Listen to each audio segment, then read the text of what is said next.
এই সংসারের সবথেকে বড় সুখ কি? কেউ বলবেন নিজের লক্ষ্য প্রাপ্ত করা, কেউ বলবেন ধন উপার্জন করা, কেউ বলবেন নিদ্রাই সবথেকে বড় সুখ, কেউ বলবেন রাজ্য লাভ করা, আবার কেউ বলবেন মাতার হাত থেকে খাবার খাওয়া,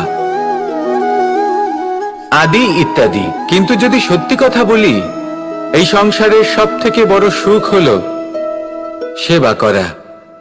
কখনো কাউকে সেবা করে দেখুন। এই সেবা দ্বারা অন্য কোনো মানুষের আশীর্বাদ লাভ করাতেই সুখ রয়েছে।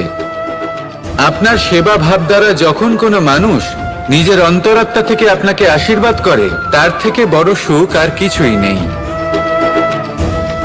কারণ প্রত্যেক মানুষের মধ্যে ঈশ্বর বাস করেন। নরের সেবাই হলো নারায়ণের সেবা। নিষ্কাম সেবা করাই হলো সবথেকে বড় সুখ।